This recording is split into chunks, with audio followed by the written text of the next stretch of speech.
Nouvelle édition du journal sur Ecopolis Télévision. Mesdames, Messieurs, bienvenue à tous. Tout de suite, le sommaire. La Belgique soutient le couloir vert Kivu-Kinshasa, ce méga projet qui vise la protection de la planète. Le roi des Belges Philippe l'a signalé au président Tshisekedi lors d'un tête-à-tête tenu à Doha en marge du deuxième sommet mondial pour le développement social. État d'urgence infrastructurel après la montée des eaux constatée mercredi pendant la pluie. Le ministre des Infrastructures et Travaux publics annonce le déblocage de fonds pour démolir les ouvrages illégaux et accélérer les travaux de modernisation dans la capitale Kinshasa. Gestion des déchets à Kinshasa, le défi reste immense malgré les cadres légaux et des actions menées ci et là. Les problèmes de décharge et d'obstruction de canaux d'évacuation d'immondices demeurent. La population appelle les autorités à s'impliquer davantage pour faire revêtir Kinshasa de sa plus belle robe d'antan.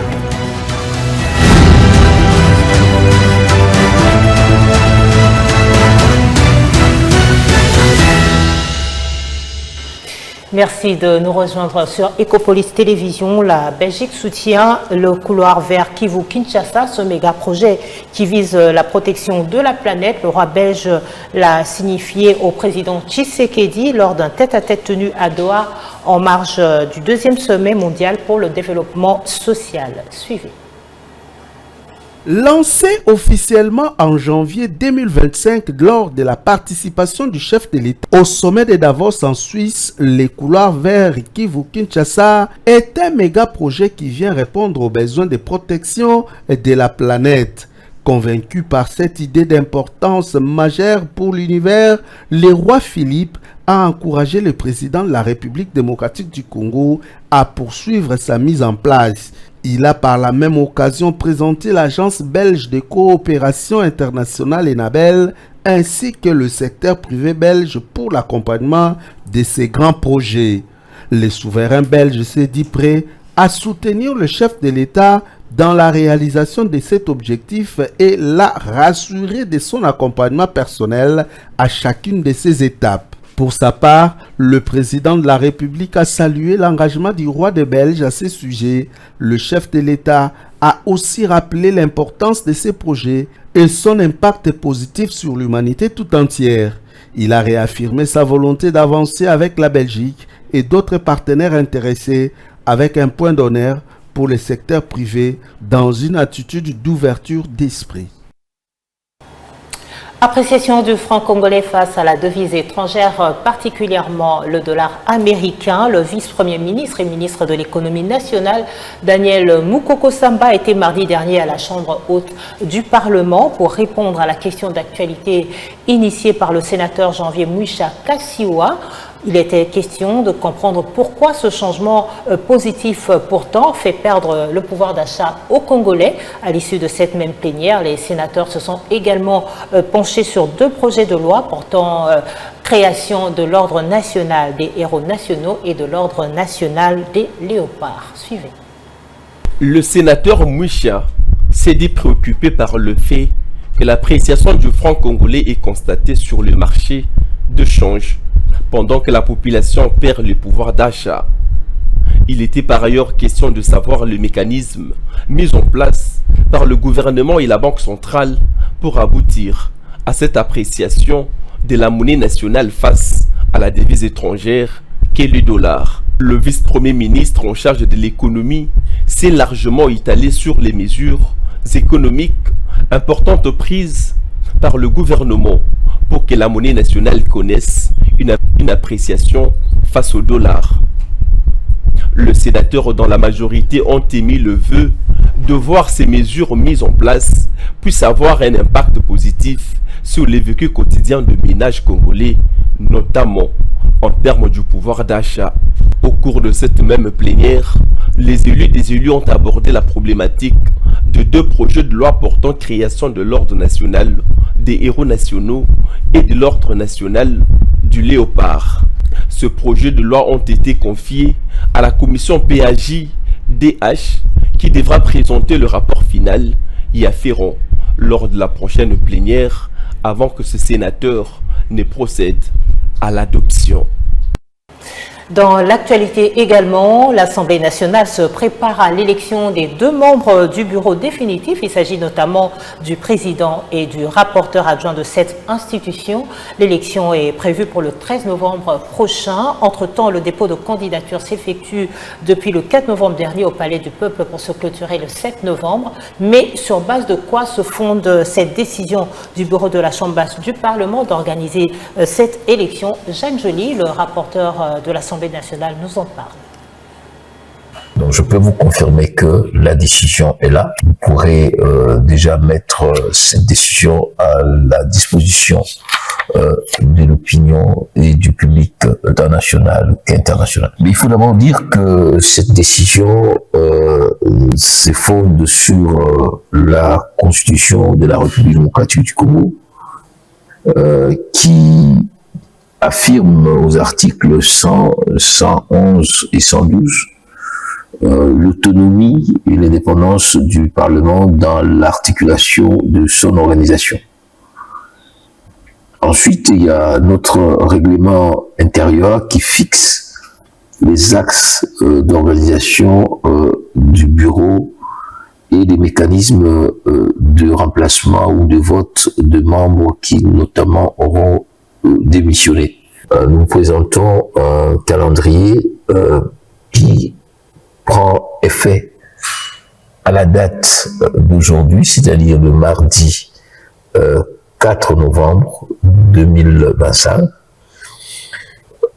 Et nous avons 3 jours, conformément à l'article 27 du règlement intérieur, 72 heures, pour recevoir, n'est-ce pas, les candidatures. À partir de samedi, les dossiers seront soumis à la commission technique qui a été aussi mise en place par décision du bureau. C'est la décision 002. Et cette commission présidée par, elle est technique, elle sera présidée par l'honorable Bouanganga. Cette commission va examiner l'ensemble des dossiers. Ici est de noter que les dossiers des candidatures sont présentés par la majorité et par l'opposition, compte tenu du prescrit de la Constitution, plus précisément de l'article par un parti, par un groupe ou pour un indépendant. Donc les candidats indépendants peuvent présenter leur candidature. Et puis, 7e conférence de Glencore, la première ministre Judith Suminwa a été l'invitée de marque de cette énième conférence. La chef du gouvernement a éclairé la lanterne des participants sur la contribution du secteur minier à l'économie nationale. Du haut de la tribune de cette organisation, Judith Suminwa a rassuré aux investisseurs et autres bénéficiaires du secteur minier la sécurité juridique et judiciaire.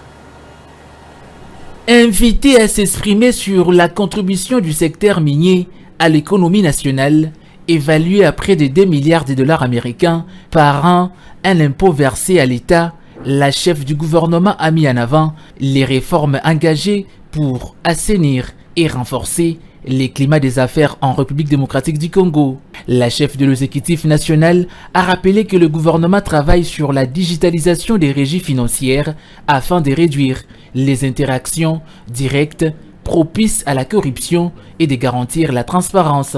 Parallèlement, des efforts sont entrepris pour assurer la sécurité juridique et judiciaire des investisseurs, élément crucial de la compétitivité du pays. De son côté, Marie-Chantal Kaninda, présidente du bureau des Glencore RDC, a mis en avant la vision de l'entreprise, entre autres, bâtir une industrie minière responsable, inclusive et durable, respectueuse des standards internationaux et des exigences locales. Pour Glencore, assurer l'avenir signifie investir dans ses employés, ses contractants, ses partenaires et les communautés environnantes. Le respect des normes, la sécurité et la protection des droits de l'homme constituent des fondements non négociables de nos activités. Aujourd'hui, plus de 97% de nos employés sont des nationaux, ce qui démontre notre engagement à construire une entreprise résiliente et durable et à améliorer les conditions de vie de nos employés et de nos communautés. Mais au-delà de la production, c'est la manière dont nous produisons qui importe le plus. Chez Glencore, nous avons choisi d'aligner nos pratiques industrielles sur les normes internationales en matière d'éthique, d'environnement, de gouvernance et de droits de l'homme. En réunissant autour d'une même table le décideur politique, les investisseurs et les acteurs communautaires, Glencore réaffirme sa volonté d'être un partenaire de développement pour la RDC dans un contexte mondial où la demande en métaux stratégiques, cuivre, cobalt, continue de décroître.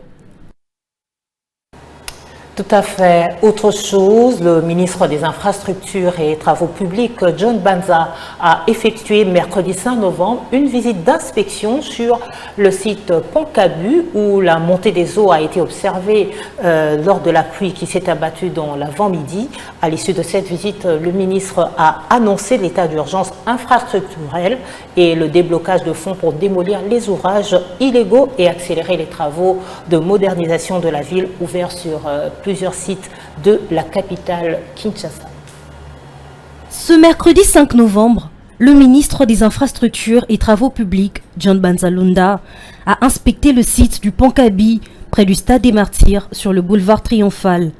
Face aux crues répétées qui bloquent la ville, il a vérifié les progrès de décongestion et promis une répression sévère aux bâtisses anarchiques entravant les canaux d'eau. Les averses de la nuit précédente ont mis en lumière les lacunes urbanistiques. Des quartiers autour du boulevard ont été inondés malgré les initiatives en cours, exposant les vulnérabilités des systèmes d'évacuation. Nous allons démolir. Le gouvernement central a déjà donné l'argent. Je viens de donner l'argent pour démolir, remettre l'État congolais dans ses droits, protéger les populations. Vous avez vu hier et avant-hier, il y a eu la pluie. Les canalisations sont déjà faites, mais l'eau ne pouvait pas circuler et se jeter dans la rivière Kalamu parce que des gens ont construit de manière sauvage. Dans le cadre d'un vaste plan de rénovation impulsé par le président Félix-Antoine Tshisekedi, John Banza Lunda a invoqué un état d'urgence infrastructurel. Il exige des mesures immédiates pour rétablir l'ordre et sécuriser les citoyens. Au Pont-Cabi, dont la reconstruction s'achève dans 9 jours, il a dénoncé les obstacles hydrauliques causés par des habitations irrégulières. L'eau n'atteint plus la rivière Kalamu à cause de ces intrusions. C'est intolérable, a-t-il ajouté. Le gouvernement a libéré les budgets pour démarrer les démolitions sans attendre. Accompagné du ministre provincial Mulumba, il a ordonné une exécution rigoureuse des normes, sans favoritisme. Que le peuple de Kinshasa retienne le souffle. Maintenant, tout celui qui a construit sur un collecteur, sur une conduite d'eau, nous allons casser. Que vous appeliez X, que vous appeliez Y, que vous veniez du ciel, tant que vous êtes sur le sol congolais, nous allons appliquer la loi. À Kinshasa, tout bâtiment sur un collecteur sera rasé. La loi s'appliquera équitablement, a averti le patron des infrastructures, flanqué de l'élu de Lukunga, Eliezer Tamboué, venu accompagner le ministre à ses descentes. Cette visite initie une politique de tolérance zéro avec des patrouilles permanentes pour superviser les projets et juguler les crues dues à l'incivisme. La gestion des déchets, on en parle, malgré les cadres légaux et les actions menées ci et là par le gouvernement provincial, le défi reste énorme. Il se pose notamment le problème de décharges sauvages et d'évacuation de canaux, d'évacuation d'immondices. Face à cette situation, la population appelle les autorités congolaises à s'impliquer davantage pour que la ville de Kinshasa redevienne comme avant, Kin la plus belle. La gestion des déchets dans la ville de Kinshasa est devenue un casse-tête, ce qui est à l'origine de l'insalubrité, surtout lorsque la saison de pluie arrive.